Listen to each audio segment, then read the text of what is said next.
High, আমি প্রীতি। আজ আবারও চলে এসেছি নতুন একটি ব্লগ নিয়ে।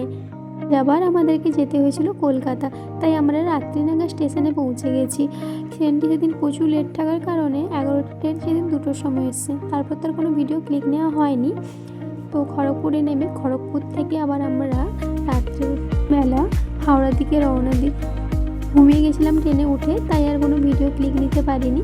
তারপর হাওড়া থেকে আবার মেট্রো ধরে আমরা শিয়ালদা পৌঁছে গেছি। সেদিন আমার রিপোর্ট করা ছিল, তাই আমরা অনেক সকাল সকাল নাগাদ পৌঁছে গেছি।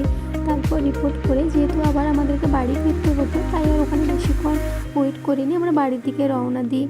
কিন্তু কিছুদিন ধরে কলকাতাতে প্রচুর বৃষ্টি হচ্ছে।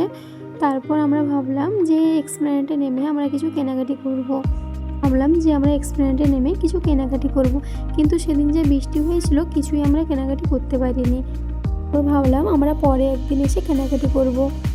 ও সেরকমই আমরা ওখান থেকে বেরিয়ে চলে আসি। তারপর রাস্তায় আসার সময় আবার বৃষ্টি পেয়েছিলাম, তাই আমরা একটা জায়গাতে দাঁড়িয়েছিলাম। আচ্ছা, তোমরা কারা কারা নিউ মার্কেটে গেলে এই বড়াটা খাও জানিও তো। তারপর আমরা ওখান থেকে হালকা কিছু খাওয়া দাওয়া করে বৃষ্টি থামতে আমরা বাস ধরে সাঁতরাগাছিতে আসি। যেহেতু ভাবলাম সাঁতরাগাছি থেকে আমরা আবার ট্রেন ধরবো, তাই সাঁতরাগাছিতে নেমে আর কোনো ভিডিও সেরকম ক্লিক নেওয়া হয়নি। তো দেখো রাস্তাঘাটে কেমন জল জমে গেছে। তো আজ তবে আসি, কেমন লাগলো জানিও ব্লগটি। দেখা হচ্ছে নেক্সট মিনি ব্লগে।